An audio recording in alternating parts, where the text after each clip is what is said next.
বাংলা সিরিয়ালে, সিনেমায় আমরা তাকে প্রায়শই দেখে থাকি বিভিন্ন চ্যানেলে। শ্রী ফাল্গুনী সান্যাল মহাশয়, আমি এবার তার কাছে যাব, কিছু বক্তব্য রাখার জন্য অনুরোধ করব।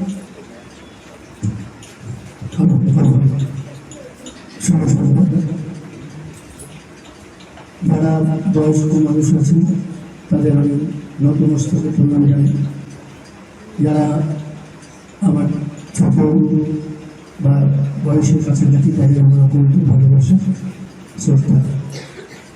হ্যাঁ, নাটক নিয়ে প্রথমে যে বক্তব্য, আমি অত দোষ তুমি করতে যাবো না, শিক্ষাটাই হচ্ছে আসল কথা। নাটক করতে গেলে শিখতে গেলে বা নাটকে একজন অভিনেতা হিসেবে মঞ্চে পারফর্ম করতে গেলে কতগুলো বেসিক জিনিসের দরকার। কি প্রথম হচ্ছে একজন অভিনেতার তাদের কতগুলো মাধ্যম আছে তাকে নিজেকে প্রকাশ করার জন্য। প্রথমটা কি? প্রথমটা হচ্ছে তার অডিও পার্ট একটা আছে, এইটুকু জায়গা বলা। আমরা বলি কি প্রথম হচ্ছে আমার পরিচয় কিসে।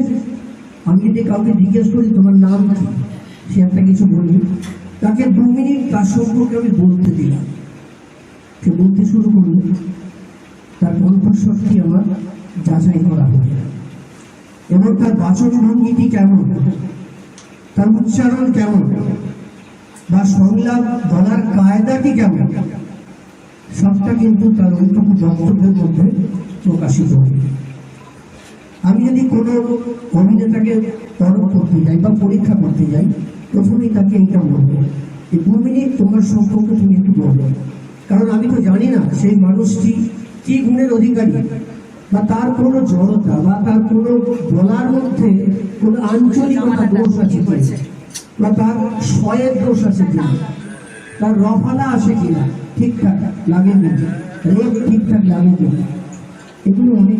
একটা নাটক বলছি যখন আপনাদেরকে উপস্থাপিত করবো, আমি ধরে নিচ্ছি যিনি উঠছেন বলছে তিনি শিক্ষিত বলেছেন। শিক্ষিতই যাচ্ছেন যে তার নাটকের শিক্ষাটা আছে, সে কতদিন পড়াশোনা করেছে সেটা বিচার করবে। একটি ছেলে হয়তো স্কুলের গণ্ডি পেলেনি, সেও কিন্তু খুব ভালো পারফর্মার হতে পারে, কিন্তু তার যদি নাটকের শিক্ষা দিতে প্রথমে তার কণ্ঠস্বরের একটা প্রস্তুতি দরকার। কণ্ঠস্বরের প্রস্তুতিটা কেমন হয়? যদি কারণ সঙ্গীত চর্চা করে থাকেন যারা, বাড়িতে হারমোনিয়াম আছে বা কিছু আছে, তার গলা সাজার একটা স্বাভাবিক একটা পদ্ধতি আছে। সেই সা খুব সা বা উল্টো দিকে আসা, সা রে গামা পা ধা নি সা নি গা বা উল্টো দিক থেকে আসা হয়, এই যে ফেরা। আমি তো জানি না যে আমার অক্টেভটা কি, কোন অক্টেভে আমার গলা পৌঁছবে, আমার উঁচুর পর্দাটা কোথায় বা লোয়ার অক্টেভটা কোথায়, আমি জানি না। আমাদের একজন মহান অভিনেতা ছিলেন, আপনারা যারা বয়স্ক মানুষ আছেন তাদের নিশ্চয়ই তার নাম শুনে থাকবেন, সম্পূর্ণ সৌম্য মিত্র মহাশয়। আমার তার সঙ্গে কাজ করার একটা অপরচুনিটি হয়েছিল, এটা আমার জীবনে একটা বড় পাওয়া। কিছুদিন তার সান্নিধ্যে থেকেছিলাম। একটা ঘটনার কথা বলি সত্য, এই যে একটু আগে সৌগত বলছিল না যে নাটকে ছোট চরিত্র বলে কিছু হয় না, আমি আমার জীবন দিয়ে সেটা অনুভব করেছি। আমাদের নামদিকা ফেস্টিভ্যালে একটা নাটক হচ্ছিল, সোক্রাতেসের নাটক, মন চট্টোপাধ্যায়ের লেখা। আমি নক্ষত্রে ছিলাম, নক্ষত্রেই আমার নাটকের একটা এবং জয়াসাগরকে আমি নাটক নিয়ে এনে করেছিলাম, তারপর ওখানে অধ্যাপনা করেছি। তাই শ্যামল ঘোষ হচ্ছেন নক্ষত্রের নাট্যকার পরিচালক। হয়তো যারা বয়স্ক আছেন তারা দেখে শুনে থাকবেন তার নাম।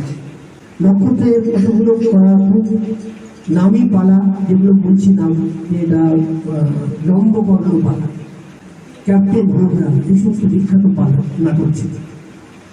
সেই সোক্রাতেস নাটক হচ্ছে একাডেমিতে। সেদিন দর্শক আসলে কে আসবে?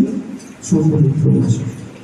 আমাদের আগেই শ্যামলদা বলে দিলেন আজকে কিন্তু তোমরা একটা অ্যালার্ট থাকবে, আজকে বার আসছে। আমি তো সবাই হাঁটু কাঁপতে শুরু করে দিয়েছি। নাটক শুরু হলো, তার আগে উনি গ্রিন রুমে এসে বসলেন, আর ওর একটা চেহারা স্পাইনটা একবার সোজা করে তখনই বয়স ওরকম 80 কাছাকাছি মনে হয়। এইরকম আমি একটু উঁচু দেখে নিলাম তো লোকে আসলে তো স্টেট হেঁটে এসে বসে চেয়ার, আমরা সব লাইন দিয়ে দাঁড়িয়ে আছি, প্রত্যেকে আসছি একা করে প্রোগ্রাম করছি। উনি জিজ্ঞেস করছেন, এই তোমার চরিত্র পেছন কি বাবা? কেউ তার নাম বলছি, আমি সত্যি আমি আমি ঘোষ, আমি পেনে পড়লো, এসব জায়গা এক এক করে বলছে, তার চরিত্রের বর্ণনা দিচ্ছি, মানে সবটাই জানা। এবার শেষে আমার এসছে, আমি একটা কোরাসকে লিড করতাম, ছোট ভাবের একটা চরিত্র, হয়তো নাটকে সেভাবে বিস্তার নেই, কিন্তু তার একটা ভূমিকা আছে। সেদিন আমি পরম শিক্ষা পেয়েছিলাম, যখন উনি আমাকে ডাকলেন, তুমি জন্য কি করো বাবা? আমি ছোট এরকম ভাবে হাতটা লিখতে বলেছিলাম, ছোট চরিত্র মনে প্রণাম করে বেরিয়ে যাচ্ছি, সরো ঘুরে দাঁড়িয়েছি, আমাকে বলেছি এসো একটু কাছে সাহায্য করে দাঁড়িয়ে আছি। বললেন যে, শোনো বাবা, অভিনয়ে নাটকে ছোট চরিত্র বলে কিছু হয় না। যিনি নাট্যকার, যিনি নাটকটি রচনা করেছেন, তিনি অতি যত্নে রচনা করেছেন। মালা দেখেছো? একটা মালা, পুঁথির মালা বা মুক্তোর মালা, হ্যাঁ দেখেছি। ওই মুক্তোর মালায় দেখে ছোট ছোট মুক্ত দিয়ে একটা মালা তৈরি হয়, একটি নখের থেকে। তার যদি ওই মুক্তোর মালা থেকে একটি মুক্ত খসি নেওয়া যায়, সেটি শ্রীহীন হয়ে যায়। তোমার চরিত্রটি হচ্ছে তাই। নাটক থেকে সরিয়ে নিলে নাটকটিও ওরা বলে একটি শ্রীহীন হয়ে যায়। এই ছোট করে কিছু বড় শিক্ষা হচ্ছে। এবার আসি নাটকের যে প্রস্তুতির কথা বলছিলাম, নতুনদের ক্ষেত্রে যে কণ্ঠস্বরের একটা প্রস্তুতি, বাড়িতে কি করে অভ্যাস করবে? যদি কারোর বাড়িতে সঙ্গীতের চর্চা থেকে হারমোনিয়াম সে করতে পারে, বা গলা সাজার ব্যাপারটা। এবং এই অডিও পাঠে তো অনেকগুলো বিষয় আছে, গলার যেমন ওঠাপড়া আছে, ক্ল্যারিটি আছে, সংলাপ বলার কায়দাও অনেক রকম আছে। আপনি সংলাপটাকে কিভাবে এমফাসাইজ করবেন? একটা বাক্য 4-5টা শব্দ নিয়ে একটা বাক্য, সেই বাক্যটা নানান আপনার বলার গুণে এক এক রকম মানে বেরোতে পারে। কেমন হতে পারে? যে কেউ একটা বাক্য বলুন, যে কোনো একটা বাক্য বলুন, আপনি একটা যে কোনো বাক্য বলুন, যে কোনো একটা সংলাপ বলুন। এদিক থেকে কেউ? আমি বাড়ি যাব, বলুন।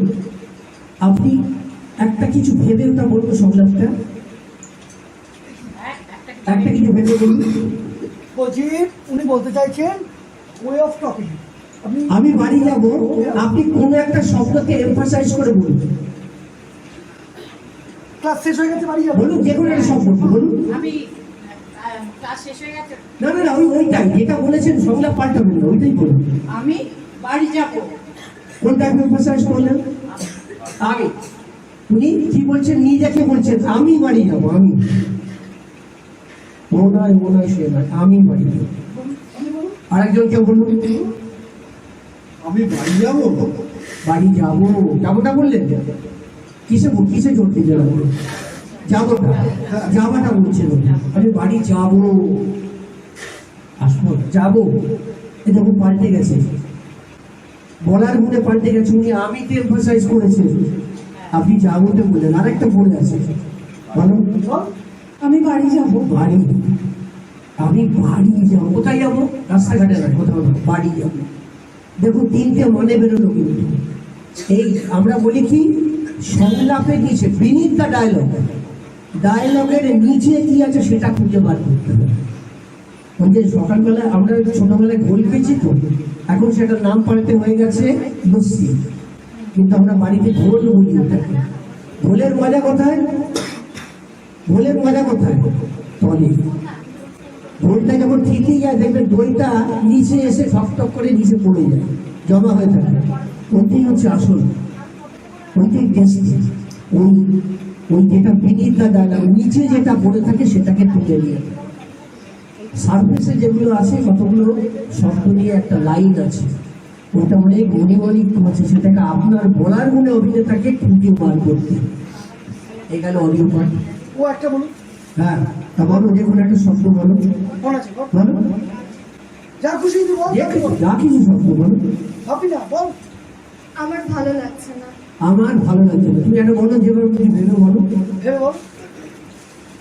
আমার ভালো লাগছে না। ভালো লাগছে, ভালো লাগছে, আমার ভালো লাগছে না। বল, আমার ভালো লাগছে না। আরেকটা হলো একই রকম শোনালো। আমার ভালো লাগছে না। লাগছে না, ভালো লাগছে। বলুন, আরেকটা মনে আছে। আমার ভালো লাগছে না।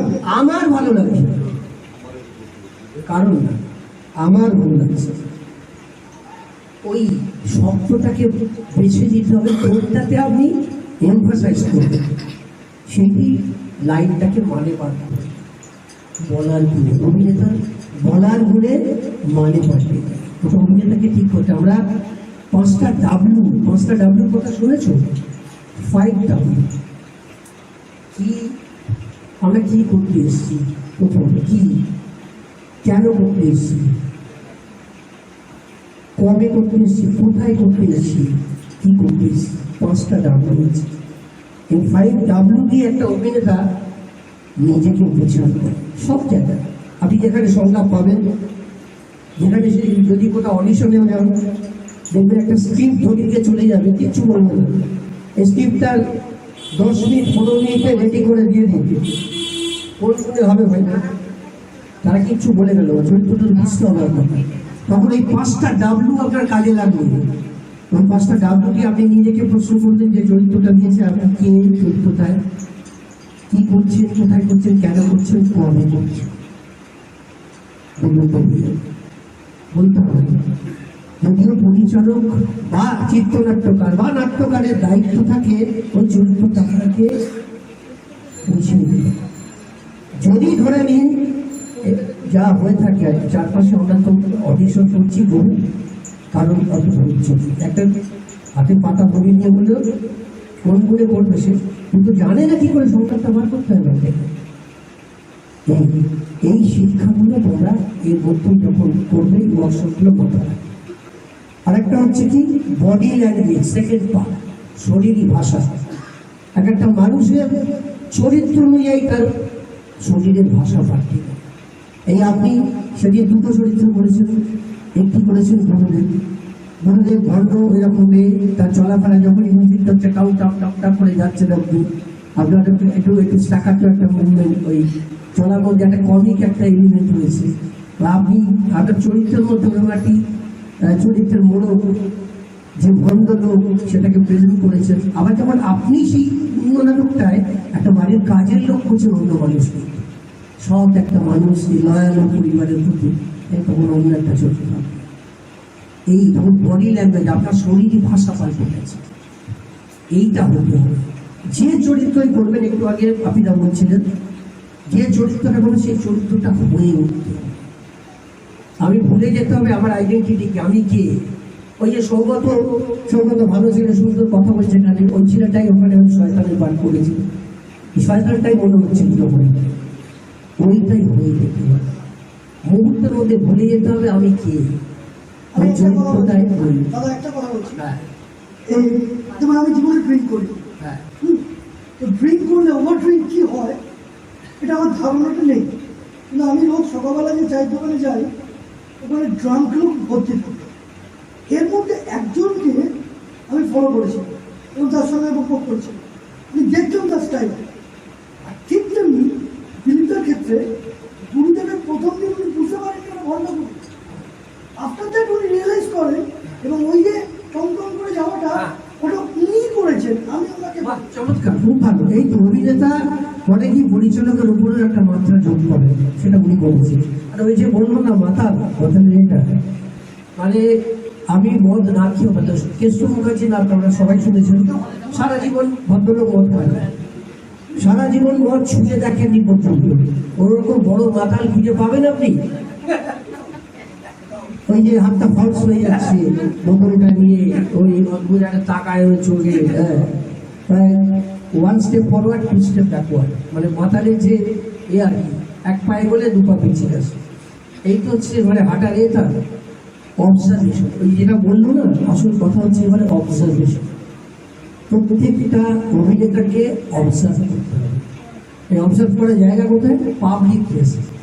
আপনি যদি বাজারে যান, ট্রেন কম্পার্টমেন্ট, বাস যান, যেখানে বহু মানুষের সমাগম হয়, সেখানে শুধু না বসে থেকে চটকার খুলে রাখুন। অভিনেতার কাজ হচ্ছে এইটা।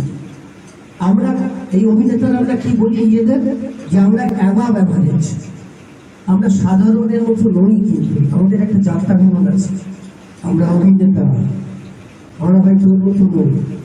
হ্যাঁ, পাড়া ঘরে বাইরে বেরোলে তুই আর কি করবি, চায়ের দোকানে চা খাবো তোর সঙ্গে, যেটা আমি অভিনেতা হয়।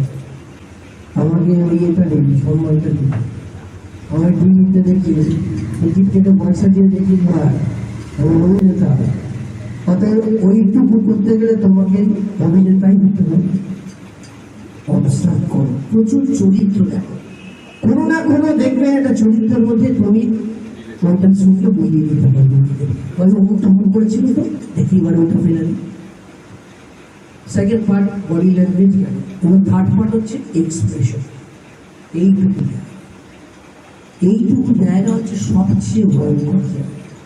এইটুকু থিয়েটার করুন, ঠিক আছে, থিয়েটারে আপনি দূর থেকে দর্শক দেখছেন, এখানে ছোট ছোট কাজ কি করবেন সেটা খুব একটা ম্যাটার করে না, আপনাকে দেখতে পারবে না, দূরের দর্শক কিচ্ছু বুঝতে পারবে না। আপনি ছোট চোখের কাজ কি করলেন, বা কোথাও একটা গ্রুপ কাটেন, কোথাও একটু জলাইনটা আপনি করলেন, চিল অ্যাক্টিং করলেন, কেউ দেখতে পারবে না। ক্যামেরা, একমাত্র ক্যামেরা যদি তার মুখে ধরা যায়, ক্যামেরাই ম্যাগনিফাই করে দেবে, বলে দেবে জলাইন অ্যাক্টিং করছে, চোখটাই করছে, বা এক্সপ্রেশন করবে। অতএব থার্ড পার্ট হচ্ছে এক্সপ্রেশন। যদি কারোর এরকম বাসনা থাকে, আমি তো শুধু থিয়েটারে আটকে থাকবো না, এরপর আমাকে ক্যামেরায় কাজ করতে হবে। ছোট পর্দায় করবো, তারপর বড় পর্দায় যাবো, সেখানে লেন্সের ব্যবহার আছে বড় পর্দায়, সেটা আমার অন্য একটা মাধ্যম হয়ে গেল, 50 টাইমস লার্জার হয়ে যায়। আপনি যদি সিরিয়ালে এইটুকু একটা এক্সপ্রেশন দেন, ওখানে লার্জার হয়ে যাবে, 50 টাইমস বড় বড় হয়ে যাবে। অতএব মাপগুলো অনেক ছোট হয়ে যাবে। থিয়েটারে যে বডি ল্যাঙ্গুয়েজ আপনি সারা মঞ্চ জুড়ে অভিনয় করছেন, যখনই ক্যামেরায় করবেন, ফ্রেম বুঝে আপনাকে করতে হবে। এইটুকুর মধ্যে ওই রাগটুকু দেখা, এইটুকুর মধ্যে ওই আপনার ক্ষোভ দেখা, এইটুকুর মধ্যে আনন্দ দেখা, ওইটুকু পেয়ে এই যদি গেলেই আপনি বাইরে হয়ে যাবেন ফ্রেম থেকে। মাপের এই তিনটে পার্ট মনে রাখবে।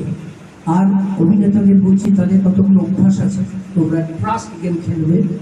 যেমন একটু আগে বলছিল যে বলিটা নিয়ে যেতে ভুলে গেছিল বা অন্য কিছু, কেউ একটা তাকে সহযোগী বা কেউ একটা সাহায্যের জন্য, এটা হচ্ছে ট্রাস্ট।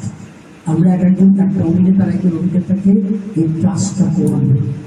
আমি বিপদে ফেলবো না তাকে, আমি হাততালি বাড়তি নেওয়ার জন্য ওকে একটু বিপদে ফেলে দেবো, হবে না, কিন্তু তাতে ওই ছবিটাই নষ্ট হয়ে যাবে, ওই অ্যাক্টিংয়ের জায়গাটা নষ্ট হয়ে যাবে। সবটা মিলিয়ে আর মেমোরাইজ করা, কি করে সংলাপ। একটু আগে একটা প্রসঙ্গ এসেছিল, কবিরা বলছিলেন যে সংলাপ অনেকে ভুলে যাচ্ছে। সংলাপ মুখস্থ নয়, সংলাপ আত্মস্থ করতে হবে, মুখস্থ করে কিছু হয়। আপনি লাইন, প্রথমত লাইন আছে, ওটা দেখে সব ছবি বার করতে হবে। আমরা যা কিছু করি ছবি দেখি, যদি ওই চরিত্রটার মধ্যে একটা ছবি দেখতে পান, গ্রাফ একটা করে দিতে পারেন, তাহলে দেখবেন আপনি সাকসেস। এই তো বিষয় বলো। আমার দুটো কথা বলার আছে, সেটা হচ্ছে ভয়েস মডুলেশন। মানে আমি এটা অনেক বাচ্চাদেরকে বলি, কেউ পারে, কেউ চেষ্টা করে। যেমন ধরুন, কেমন আছিস, কিরে কেমন আছিস, আর কিরে কেমন আছিস, এই যে যেটা, এবার এটাই আমি যদি বুঝে চলে আসি, এই জিনিসটা এরা বলে পারবো। এইটা কি করে করতে হবে? পারবো না বলে ওই যে চারটে ভ্যারিয়েশন করলো, এবার এই চারটের মধ্যে চারটে চরিত্র বেরিয়েছে। ওই গলাগুলোর মধ্যে চারটে মানুষকে আমরা দেখতে পাচ্ছি। এবার কোন ক্যাটাগরির লোক সেটা হবে তার মধ্যেই গলাটা তার ভুল করতে হবে। যদি লোকটা একটু এরকম একটু বক খসায় বললো বা একটু গলাটা এরকম করে কেমন আছে এরকম একটা কিছু করবো।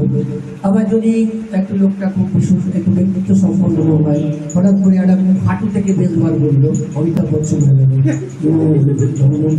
এরকম একটা করবো। হ্যাঁ, আবার কেউ একটু বলতে পারে কেমন আছিস, দাঁড়িয়ে এসো। এবার এইটা হচ্ছে তার ব্যবহার, সে কোন চরিত্রটা কিভাবে দর্শককে আকৃষ্ট করবে, পরিচালক এটা অভিনেতা বলতে পারে কি, পরিচালকের কাছে তো অভিনেতা হচ্ছে নাথিং বাট আ প্রপ, তার ভূমিকা কিছু নেই। যেমন যেমন যদিও থিয়েটারে পরিচালক যেটা বলে দেবে অভিনেতাকে পাল্টে দিতে পারে, কেন পরিচালক নেই। পরিচালক আপনি বাড়তি হাঁটাটা করলে এই হাঁটাটা ওনাকে শেখাইবে, আপনি না, বলেছেন। এটা উনি ক্লাসেই আমাকে বলেছেন, হ্যাঁ। এরকম ভাবে যাবো মিউজিকটা শুনে মানে অবজারভেশন। হ্যাঁ, এইটা ওখানে কিন্তু কোথাও নেই, আপনাকে দেখছে লোক থিয়েটারে, কিন্তু যখন ক্যামেরায় করবেন আপনি ওটা করতে পারবেন। পরিচালকের পছন্দ না বলবো কাটি কাটি দাদা আপনি এটা করলেন কেন, বাড়াবাড়ি করলেন কেন, আপনাকে তো বলি এটা করতে। আমি বলেছি আমার স্ক্রিপ্টে এটা আছে, আপনার চরিত্রের মধ্যে আপনি না বুঝে পড়েছেন, পরিচালক বাদ দিয়ে দেবেন। সঙ্গীর ক্ষেত্রে কিন্তু এইটা আছে, সেখানে আপনি কিন্তু প্রপস এই ডিরেক্টর, আপনার কোনো ক্ষমতা নেই, যেমনটি আপনাকে বলবে পরিচালক আপনাকে তেমনটি করতে হবে। এবার তার মধ্যে কি ব্যতিক্রম নেই? অবশ্যই আছে। আপনারা বিখ্যাত পরিচালক এবং অভিনেতা সত্যজিৎ বাবুর আপনারা নায়ক দেখেছেন, সেখানে নায়ক আমরা কখনো বলি যে সত্যজিৎ বাবু নায়ক, আমরা কি বলি উত্তম কুমার বলি তো। উত্তম কুমার পরিচালককে না হাওয়া করে দিয়েছে, সত্যজিৎ বাবুকে মাথায় রেখে বলছি ওই চরিত্রটা উনি ছাড়াকে করতে পারতেন। যেমন ধরুন জলসাগর, ছবিবাবু, ওখানে ছবিবাবু সত্যজিৎবাবু নেই, পরশপাত তুলসী চাপের নেই সত্যজিৎবাবু, এরকম অবশ্যই ধারণ আছে। অভিনেতা পরিচালককে ছাপিয়ে গেছেন ওখানে, এটাও আছে। অতএব এইগুলো একটু মাথায় রাখবে, তোমরা করো। আর তুমি বলবে যদি তোমার যদি কোনো ওয়ার্কশপ বা কিছু থাকে পরের দিন এসে আবার তোমাকে একদিন নিজেদের বিনোদনের জন্য আমরা এটাকে করি। সপ্তাহে একদিন কি দুদিন আমরা এসে এখানে সমবেত হই, হয়ে কাজকর্ম করি। তো এখানে যদি আপনাদের কিছু মূল্যবান বক্তব্য আমরা যদি পাই, অন্তত মাসে একবার হোক বা 2 মাসে একবার হোক, তাহলে কি হয়, আমরা যেটা চেষ্টা করছি সেটা আরেকটু উন্নতি করতে পারি। অবশ্যই আমি তো কথা দিলাম, বললাম নিজে থেকে বললাম, যখনই ডাকবে তখনই ডাকবে। আমার নাটক শেখাতে আমার কোনো আমি শেখাতে ভালোবাসি, নতুনদের সঙ্গে কাজ করতে আমার সবচেয়ে ভালো লাগে। এই মাটির একটা তাল, তাকে শেপ দিয়ে দিয়ে কী করে প্রতিমা বানাতে হবে, এই কাজটা আমার খুব ভালো লাগে। যদি হয় নিশ্চয়ই